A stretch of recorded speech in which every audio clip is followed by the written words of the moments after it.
ধুনোগুলো যদি গোটা গোটা, ধুনোগুলোকে ভাঙছি, ভেঙে গুঁড়ো করছি। ওই সময় একটু বেশি করে ধুনো দিতে হয়, সেই জন্য ধুনোগুলোকে একটু গুঁড়ো করে নিচ্ছি। এই ধুনোগুলো এবারে দিতে সুবিধা হবে।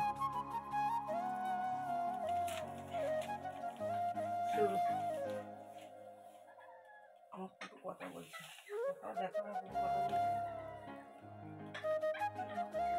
ও আয়নায় আর একজনকে দেখতে পাচ্ছে তো, সে না এত কথা বলছে, ওই যে চুমু দিচ্ছে আয়নায়, দেখো দেখো না।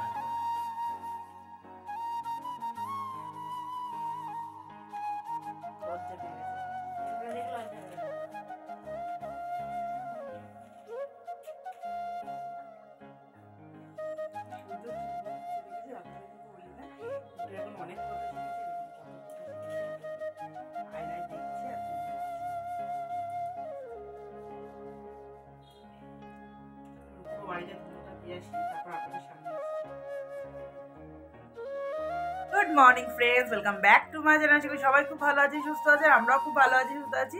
আমার চ্যানেলে যারা নতুন বন্ধু পুরনো বন্ধু তাদেরকে অনেক স্বাগত, অনেক ভালোবাসা। আজ হচ্ছে সানডে, ঘড়ির কাঁটা এখন বাজে 10টা। এখন থেকে আমি আমার ব্লগটা স্টার্ট করছি। আশা করি আমার ব্লগটা আপনাদের খুব ভালো লাগবে। বাবানের এখন আগের থেকে একটু হলেও বাবান বেটার আছে। তো মানে এগুলো তো আছেই, ওগুলো তো কমতে সময় লাগবে, কিন্তু শারীরিক দিক থেকে দেখলে একটু আগের থেকে বেটার হচ্ছে। যেটা একদম প্রথম দিনে খুবই কষ্ট পাচ্ছিল, খুবই করছিল, সেই তুলনায় একটু বেটার আছে। তো ঠাকুরের আশীর্বাদে আরও তাড়াতাড়ি বেটার হয়ে যাবে। তো যাই হোক, আমি সকালবেলা ধন্যবাদ যেটা করা সেটা তো আমি করে নিয়েছি, ঘর দোর পরিষ্কার পরিচ্ছন্ন করে নিয়েছি। আজ হচ্ছে সানডে, যেহেতু বাবানের তো স্যারকে বলেই দিয়েছি ফোন করে গতকালকে, যতদিন ও সুস্থ হচ্ছে ততদিন তো স্যার আসতে পারবেন না, আর ও ততদিন স্কুলে যেতে পারবে না, যতদিন ওর পুজোটা না হচ্ছে। আর সব থেকে বড়ো জিনিস কী বলুন তো, এটা সেরে যাওয়ার পরে না ঠান্ডা থেকে দূরে থাকতে হবে। ঠান্ডা লাগানো যাবেই না, এক ফোঁটা ঠান্ডা লাগানো যাবে না, ওটাই আমার সব থেকে চাপের বিষয়। কারণ বাবান এতটাই সকালবেলা স্কুলে যায় যে ওই সময়টা ঠান্ডা লাগাটা খুবই স্বাভাবিক থাকে। তো সেই জন্য বাবানকে খুবই চোখে চোখে রাখতে হবে, খুবই সাবধানে রাখতে হবে। বুঝতে পারলাম? যাই হোক, চলুন, আজকে রান্নাবান্না এখনো পর্যন্ত কিছু চাপাইনি, পরে এসে আপনাদের সামনে বলছি কী করবো না করবো। এখন অন্তত প্রভু চা নিয়ে এসে চাটা খাই, দিনটা স্টার্ট করি। আপনারা পুরো ভিডিওটা স্কিপ না করে কন্টিনিউ করুন, সাথে থাকুন, পাশে না কি রান্না করবো ভাবনা চিন্তা করে মনে হলো যে একটুখানি এই যে পটল এনেছিল কালকে প্রভু, পটল, টমেটো, সয়াবিন, আলু দিয়ে একটা তরকারি করব। ওই যেরকম করে আলু তরকারি করছি সেরকমই, আর কুমড়ো আর পেঁপে ভাতে দেবো। এই হবে আজকে রান্না বান্না। তো চলুন, আমি এগুলো কেটে কুটে নিয়ে একেবারে যখন বসাবো তখন আপনাদের সাথে শেয়ার করছি।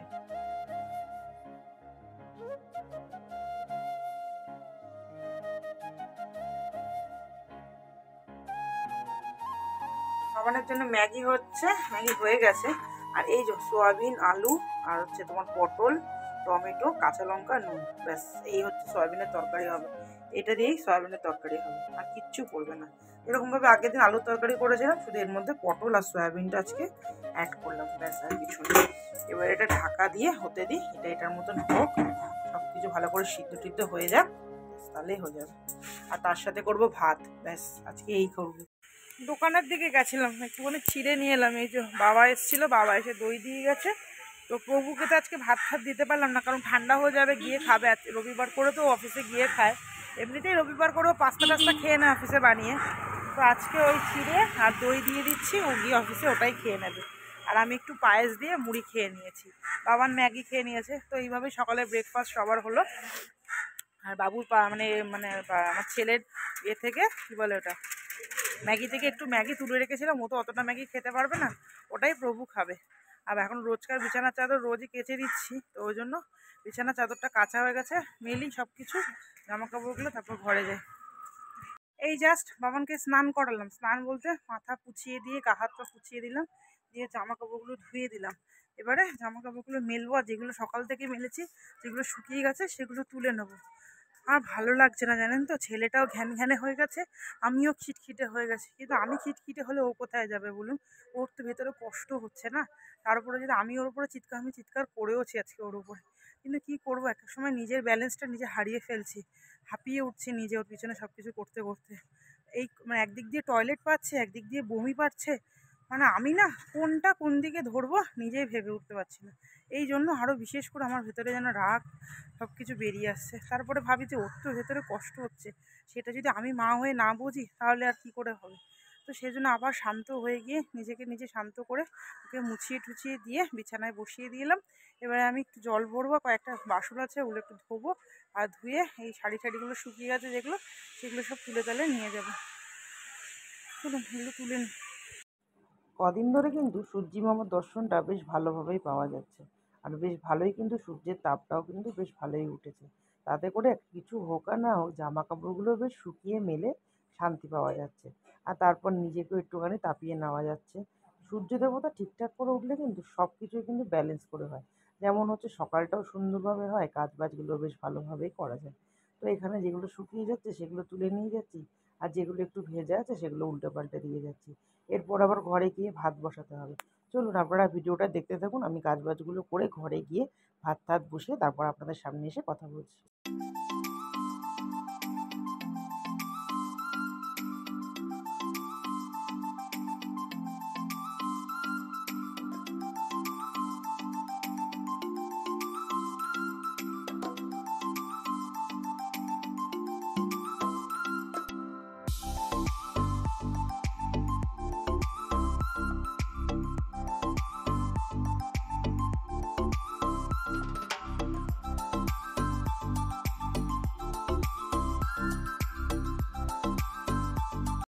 রান্না করে ভাতটা বসিয়ে দিলাম, ঘড়ির কাঁটায় বাজে 1:10।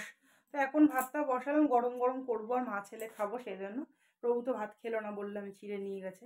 তো এখন ভাতটা বসিয়ে দিয়ে এসেছি, আর যেসব জামা কাপড়গুলো তুলে নিলাম ওগুলো ভাঁজ করে জায়গায় জিনিস জায়গায় করবো।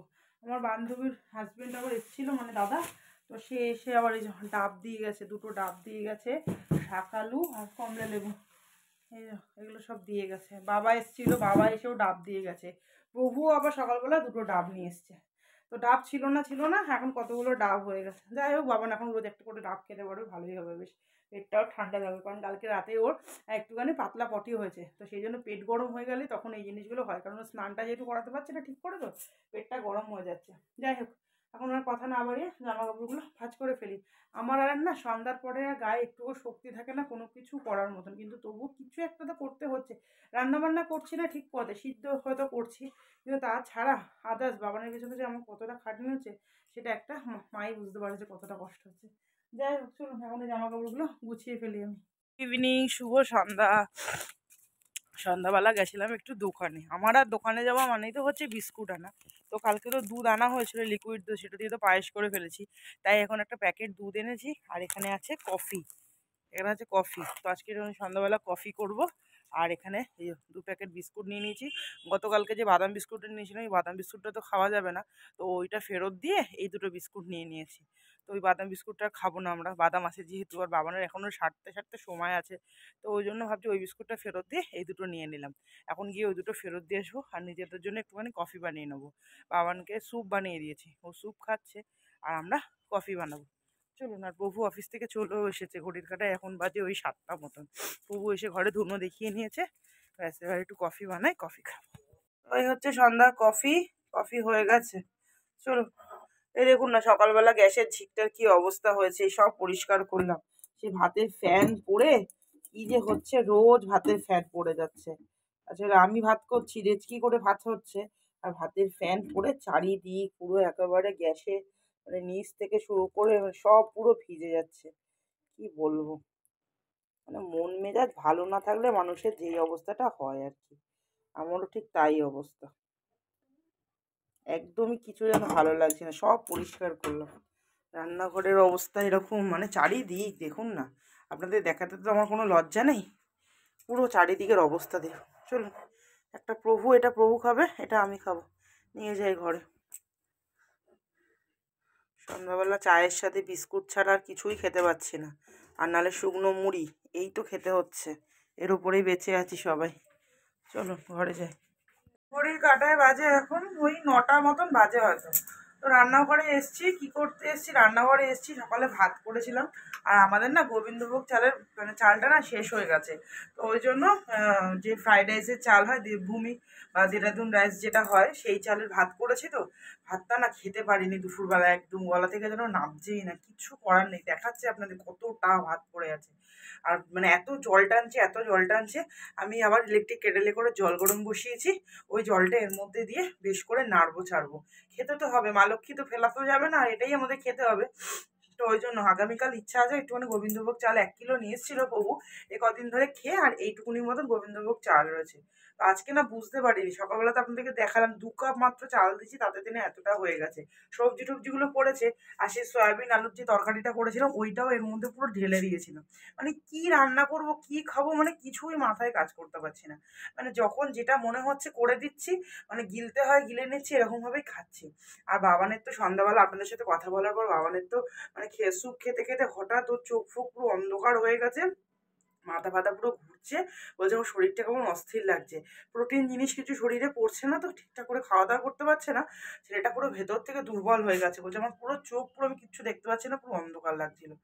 তো ওই জন্য আরও বিশেষ করে টেনশন হচ্ছে। আজকে তো রবিবার, আগামীকাল সোমবার, তো কালকে গিয়ে পুজোর সব সরঞ্জাম দিয়ে আসবো। মঙ্গলবার দিনকে আগে ঠাকুর ঠাকুর করে পুজোটা দিয়ে দেবো। পুজোটা দিয়ে দিলে তারপরে আমরা আমিষ জাতীয় খাবার দাবারগুলো মানে ঘরে তুলতে পারবো, এই হচ্ছে ব্যাপার। তো চলুন দেখাই কতটা ভাত রয়েছে, ভাতটাকে মেরামত করে তারপরে আবার সবাইকে এগুলোই খেতে দিতে হবে। ও যে লাউটা নিয়েছিল সেই লাউটাও কিছু মানে করা হয়নি, খাওয়াও হয়নি। আর সকালে এই চালের ভাত করেছিল, এই যে ভালো চালের, এই চালের ভাত আমাদের খাওয়া খুব একটা নেই তো, অভ্যাস নেই তো। এই দেখুন, চালগুলো যেন আমাদের দিকে চেয়ে আছে, ভাতগুলো যেন আমাদের দিকে চেয়ে আছে। এখন এই নুন দিয়েছি আর এই গরম জল করলাম, এইটা দিয়ে বেশ করে এবারে ফোটাবো ভাতটাকে। কটা লঙ্কা দিয়ে দিলাম, এখন কাঁচা লঙ্কায় ভরসা। বুঝতে পারলেন, ঝাল খাওয়া পাবলিকরা কি আর ঝাল ছাড়া চলতে পারে? চলুন এটা হোক। ভাতটা করে ঘরে রেখে এলাম, ভাতটা করে বলতে ভাতটা ভালো করে ফুটিয়ে টুটিয়ে নিয়ে একদম ঘরে রেখে এলাম। এখন একটু পায়েসটা গরম বসিয়েছি, পায়েসটা গরম করে ঢেলে নেবো, ঢেলে হাঁড়িটা খালি করে ফেলবো। এইটুকুনি পায়েস রয়েছে, তার জন্য অত বড় একটা হাঁড়ি রাখার তো কোনো মানে হয় না, সেই জন্য হাঁড়িটা খালি করে ফেলবো। এইটুকুনি পায়েস পড়ে আছে, সেই জন্য পায়েসটাকে গরম করে, গরম হয়েও গেছে, তুলে নিয়ে চলে যাই ঘরে।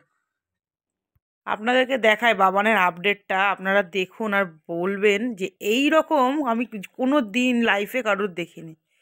এই দেখুন, দেখাতে পাচ্ছি, এই দেখুন চুলের গোড়ায় যে এই রকমভাবে হয় আমার সত্যি জানা ছিল না। এই দেখুন, মানে ওই জন্য ও শুতে পর্যন্ত পাচ্ছে না, ঘুমাতে মানে বালিশে, এই দেখুন এইটা দেখুন, বালিশের মধ্যে ও মাথা দিতে পারছে না। বালিশ কেন, কোনো কিছুতে, মানে ও চুলে এখন মিনিমাম 1 সপ্তাহ 2 সপ্তাহ, 1 সপ্তাহ তো আমি কম বলছি, 2-3 সপ্তাহ ওর চুলের ভেতরে হাত দেওয়া যাবে না। পুরো ভেতরে ভেতরে পুরো লাল হয়ে টসটস করছে, পুরো বড় বড় সব এক একটা ফোস্কার মতন একদম। এই দেখো, দেখেছেন, মানে চুলের মানে বিন্দু মাত্র চুলের জায়গা কিচ্ছু ছাড়েনি, চুলের কোনো জায়গা ছাড়েনি। এইটা দেখুন, আপনাদেরকে দেখাচ্ছি মানে কতটা ভয়ানক অবস্থা হলে এই রকম হয়। এই দেখুন কানের ভেতরটায়, বুঝেছেন, কানের ভেতরেও এরকম হয়ে গেছে। এইটা তাও একটু একটু করে হালকা হালকা করে শুকনো শুকনো হয়ে এসেছে, কিন্তু এখনও এটা সময় লাগবে, মানে বাবারা এখনও রিকভারি করতে অনেকটাই টাইম লাগবে। পুজোটা দিয়ে দিচ্ছি, ঠিক কথা দিয়ে দেব, কিন্তু খুবই সময় লাগবে। দেখো বুঝছেন কতটা খুবই কষ্ট পাচ্ছে ছেলেটা। ঘড়ির কাঁটায় এখন বাজে 11:30। আমার এতটা মাথা যন্ত্রণা করছিল যে আমি বিছানায় চলে এসেছি। তারপর মনে পড়লো যে ভিডিওটাতে এন্ড করা হয়নি আজকে, তো এখানে বাবানেরও রাতের ড্রেসটা চেঞ্জ করানো হয়নি। আমি যেহেতু চলে এসেছি বিছানার মধ্যে, হট করে মাথাটা এতটা ঘুরছে, মাথাটা এতটা ঝিনঝিন করছিল, তো বাবানের জামাটা চেঞ্জ করে দেওয়া হলো, আর আমি শুয়েও পড়েছি। তো ভাবছি আজকে ভিডিওটা এখানেই রাখছি। আশা করি ভিডিওটা ভালো লেগেছে। ভালো লাগলে please do like share subscribe করে পাশে থাকবেন। So tata, bye bye and good night. দেখা হচ্ছে নতুন সুন্দর ব্লগে। ভালো থাকবেন, সুস্থ থাকবেন, টাটা। দেখা হচ্ছে নেক্সট ব্লগে। সবাই ভালো থাকবেন, সুস্থ থাকবেন, টাটা।